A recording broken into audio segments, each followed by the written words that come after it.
Hello! So today I want to do a demo on a couple specific fabric textures. So we're going to start here with a leather coat. I'm doing it in black because that's what we run into a lot with leather. And you can see I've got a reference image and a quick kind of sketch. So something to remember with leather is the fabric has a lot of structure. You'll also find this in very heavyweight fabrics, but it has almost a geometric kind of way of falling around the body. The areas it catches from create anchor points, and these really strong wrinkles come from them. So when you're sketching out something in leather, make sure that you include, those little details, structural details that make a leather coat, the way the pockets fall, stuff like that. But also sketch in these long geometric lines, these shadows, this light placement. You can see I've sort of roughly blocked them in because they're really going to help you to have those already sort of figured out before we go in with color. So this is taken in pretty white light, but I do see some cool undertones. So we're going to start by sort of underpainting some light. I've got this bright turquoise I'm going to use. I'm going to kind of miss my highest highlights, but put it in areas where either dark shadows is going to come in and edge up to the highlight. So if it shows through in a couple areas of highlight, that's okay with me. But I don't want to entirely erase my highlights with this underpainting, okay?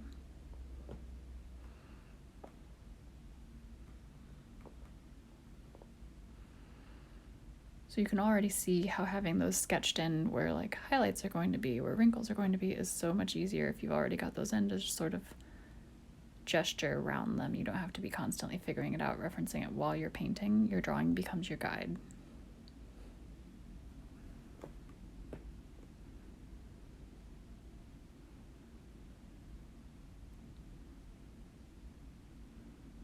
You can already start to see that even with these quick couple of little beats here, these little washes of shadow, it's already starting to emphasize the structure of the coat.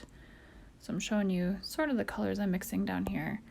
I've got that blue. I'm going to use this black gray tone, and these are all of the shades in between pulling out from it that I can get. We're going to use on the left hand side, I'm going to use a more wet blending method, and on the right we're going to use one that's a little bit more dry blending, like a formulaic. So let's make sure that this underpainting is super dry before we get any further. Contrary to pretty much everything else, we're going to start with our darkest darks, even though we're working in black. Because I'm going to want to pull out from them, and this just tells me how dark it's going to go. And so then I kind of know what my midtones need to be. So I'm laying in all these skinny, all my darkest shadows right now with my black, and I'm going very heavy with the pigment, okay?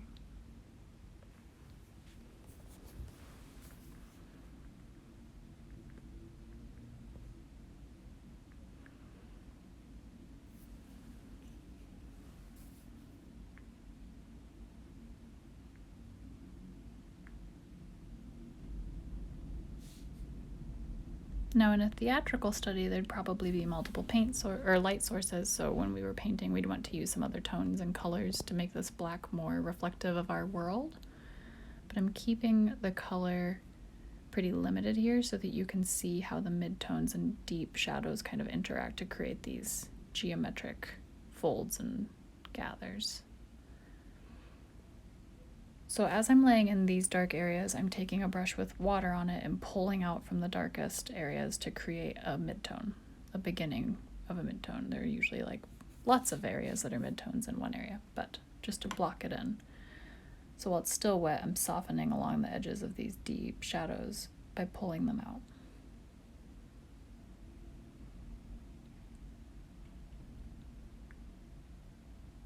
When we look at leather, it has a high shine to it, maybe not as high as a satin or something, but often has a high shine to it.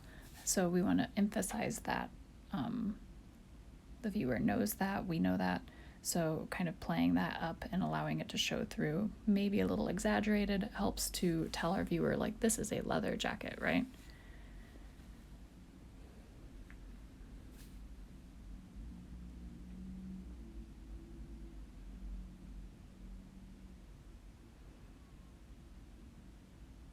When working in leather and in dark colors like this too, I often leave a little rim around details because the structure of the leather coat, the way it's stitched, is also incredibly important. We don't want to hide that. So you can see there's a little highlight running along the edge of my arm's eye at the top from the shoulder down, which is present in the reference image, but a little exaggerated in mine to help you know how it's built.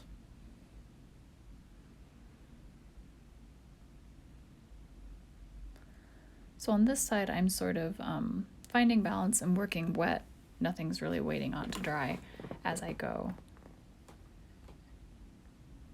Kind of jumping back and forth between, you know, our darkest darks and then also putting in midtones and slowly kind of bringing everything up together. This is nice because you end up with some very fluid blending. You know, as soon as you stop having such a dark amount of pigment on your brush, you can work on somewhere else, jump over and work on your midtones, and the next time you dip in, you can start in your darkest area again. But it's more of an organic way to put things together,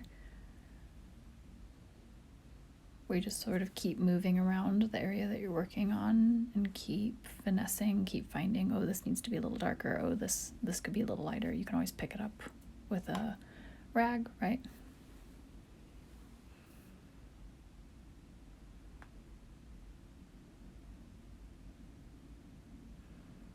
Now, if this were a brown leather coat, you might use, you know, a deep red and purple to create multiple midtones.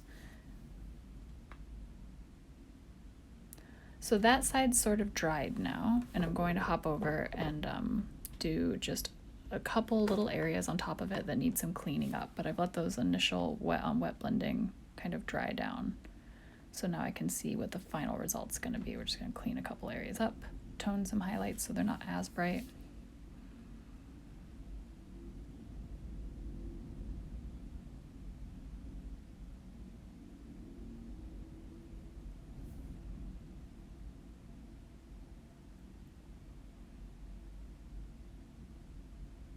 Add some depth into some of these shadows to help push forward other areas.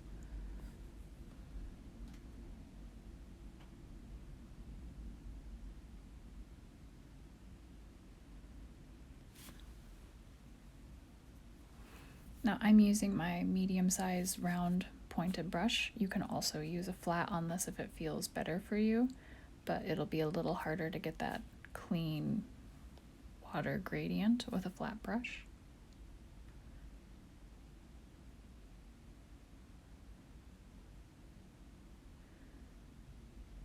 So now I'm choosing which highlights are actually a little toned down and which highlights can stay the bright white of the paper. So prioritizing which ones are really our brightest highlights versus having them all be the same color can help you direct focus and also define how the light's hitting, right?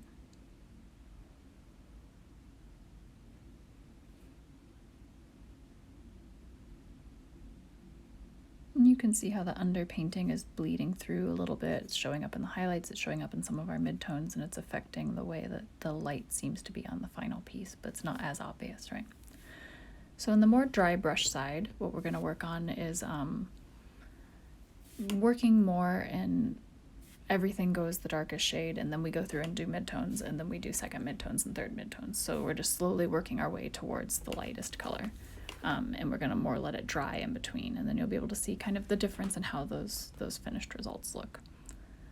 So this looks really stark as I'm putting it in, but know that we're going to go along here and soften it. So we're starting with our darkest shadows, which I'm using as much saturation, as much pigment as I can for.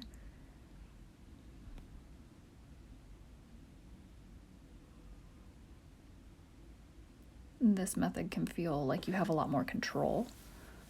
If you're someone that gets nervous, you can kind of plan it, draw it out. It almost becomes more like paint by number. So then you can have it all kind of figured out before you put paint to paper.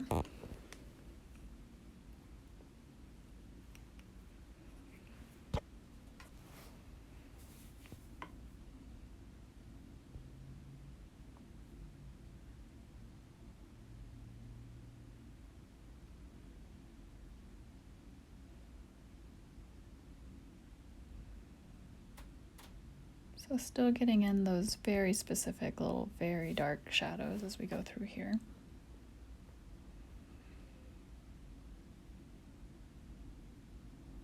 This method does help to emphasize that geometry that we recognize as describing a heavier weight fabric.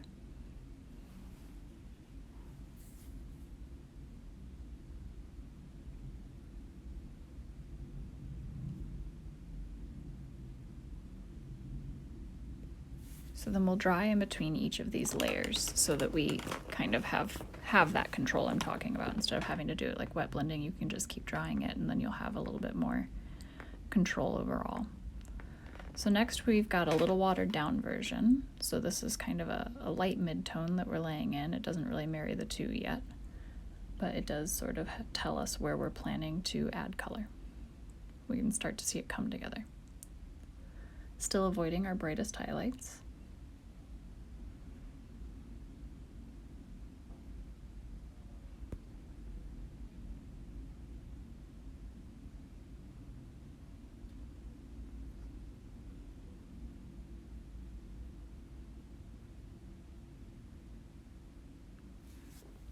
Putting this along the edges to sort of soften it. You can see it's like transitional now color that helps us kind of get from that dark to our bright white of the paper. If you work with markers, this method is very familiar to you.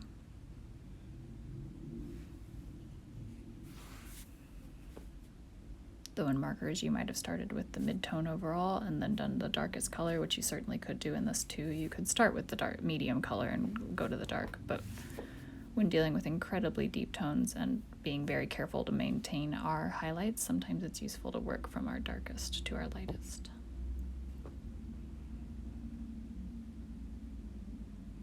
So now I'm adding a second mid-tone that's closer to our darker color to create more balance and make it a little less paint by number, right? And that first light mid-tone layer is still wet, but it's not like standing water. You can see that my edges are softer than they would be if it were entirely dry, but they're not moving around a lot. But if you wanted, you could wait on it to entirely dry.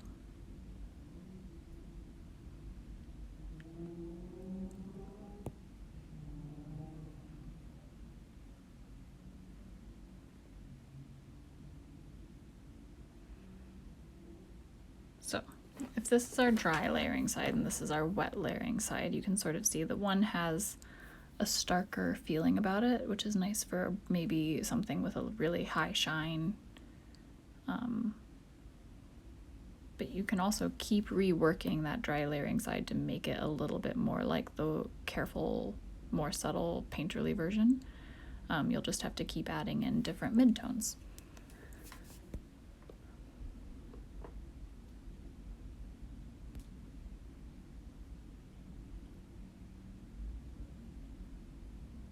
Nice thing about working dry is you can keep walking away from it, keep coming back and seeing, you know, oh, it needs another pass. Oh, it needs this. So you can really take your time to get there.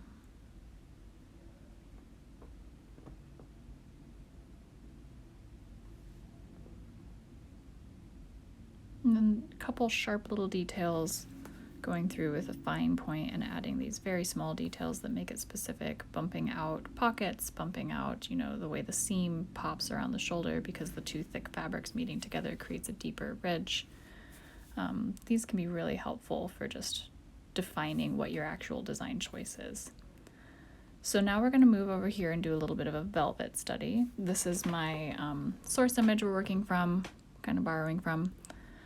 And with velvet, I want you to think about working wet on wet. You want to have soft edges, soft drapery. It's not a lot of like harsh lines. So we're going to work more wet, and to do that, we're going to embrace like the paint blooming in water. We're going to embrace how it falls. Keep your brush moving in the direction of the drape of the fabric, because remember that velvet is clingy, it pools. So try to keep your brush kind of moving with the way it's falling. Make sure you've chosen your light source and exaggerate your highlights a little bit to help us, because especially when working wet on wet, it tends to sort of absorb all of your areas you were trying to leave white to begin with. So try to keep that in mind as you're working. And start by just blocking in a couple shadow places so that when we start doing these bigger washes, we don't kind of lose our underdrawing.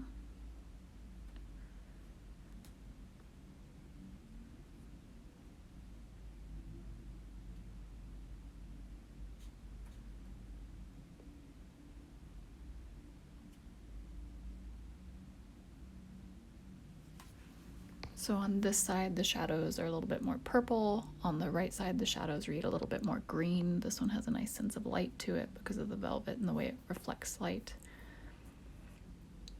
When we talk about describing fabrics or making that really feel like the texture of the thing, most of what we are actually referring to is how light interacts with it.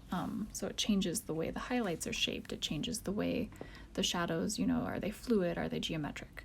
Are they reflective, or are they, subtle and it absorbs all the light around it like a wool? So if you really start paying attention to how things take light, you will have an easier time of saying, oh, that fabric is painted in a certain way.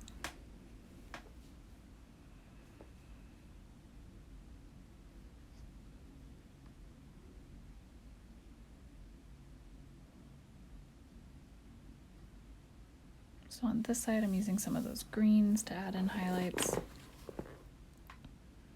Or shadows, I'm sorry.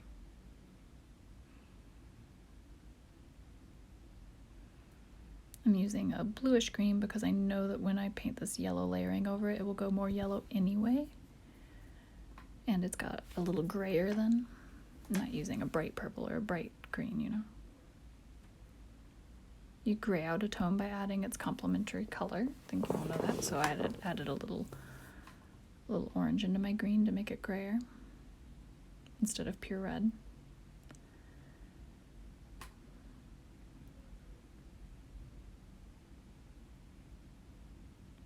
So I've got kind of a mid-tone yellow that I'm blocking in here.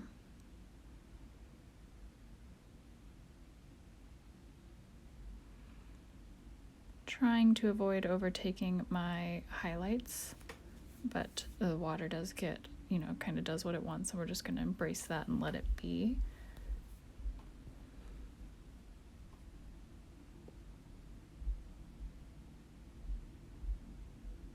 So we have a little brighter yellow here that we're going to use in around areas of highlight to soften that edge.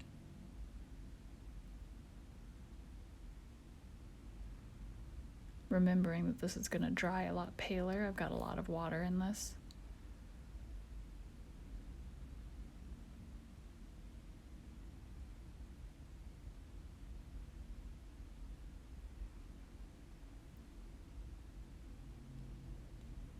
So in the areas that skirt is the brightest, going in with my bright yellow and sort of preserving that light there, that heat, and then adding my mid-tone, darker, more muted yellow on the other side. And you can see where it layers over the purple, it goes pretty gray.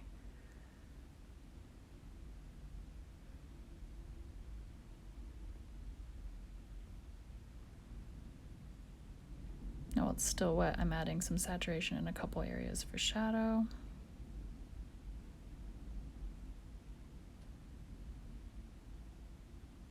And then I want to preserve my highlights right down center there. So picking that back up with my rag.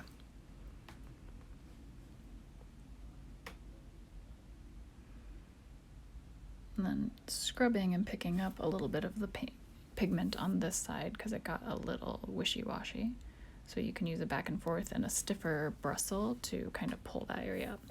So we're going to let this section dry here for a second, and then we will come back into it.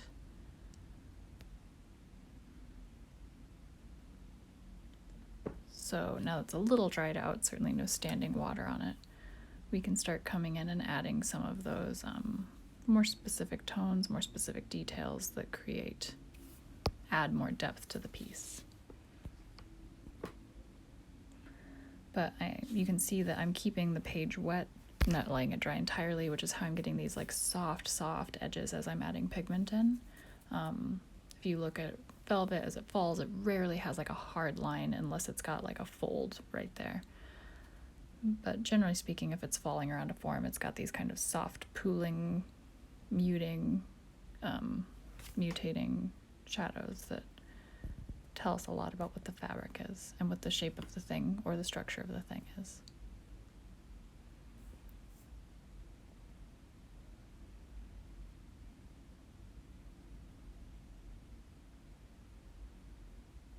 This is like a silk velvet, which has a higher reflective, brighter highlights, brighter areas of highlight on it. If you think about velvet like the velvet of a stage curtain or polyester velvet or velveteen, that really absorbs light. So on that, you'd be working kind of the other way. You'd be getting really, really dark shadows and trying to get this like soft, mottled feeling into your like lighter and midtones, but it's not going to have a bright highlight on it.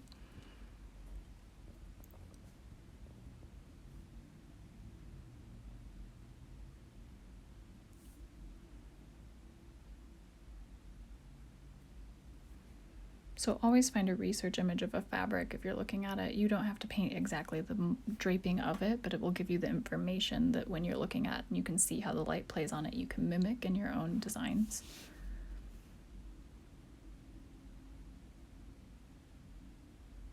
I like to keep a collection of swatches around my studio, so when I'm painting a fabric, I can like hold it and feel it and think about how that would drape and reference it.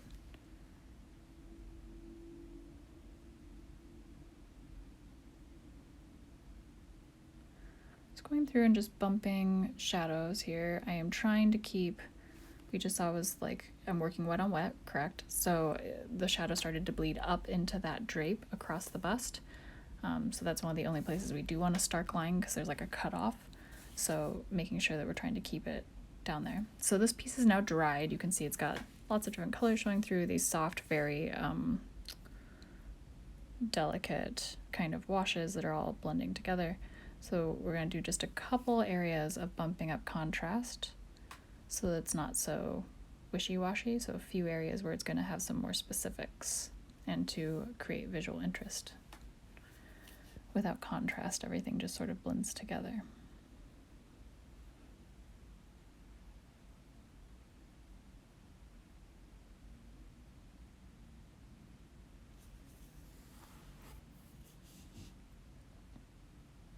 Now I'm laying down shadows pretty dry, and then I'm taking a wet brush with very little pigment on it and feathering out to the side that I want it to feather out to, because we still don't want any super stark lines at this point. But that's a more controlled way, right? So to lay it down dry and then go through with clean water brush and pull it towards the direction you need it to go. Still emphasizing the green light on one side and the more purpley tone of the other. This isn't an iridescent velvet, but it does have almost that feeling of having two different lighting sources on it.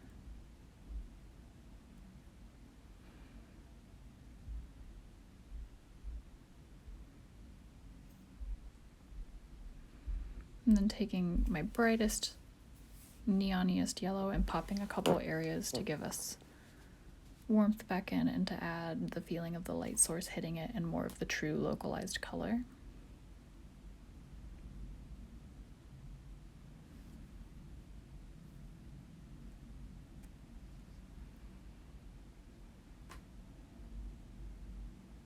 Now once it's dried, I've got this white gel pen. I'm going to use it just to do a couple little tiny areas of detail to pop our brightest highlights, because that wet on wet blending did kind of erase my highlights. I could have also put them in with a colored pencil in advance. I could have put Frisket down and then go around and try to soften the edges around the Frisket. This gel pen's ink is a little translucent, so it's a nice quick way to just add a little lift to a few highlight areas.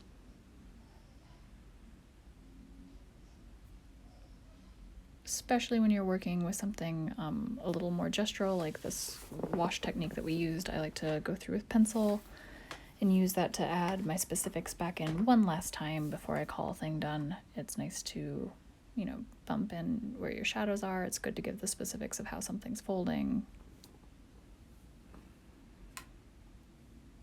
But it's not as stark as ink.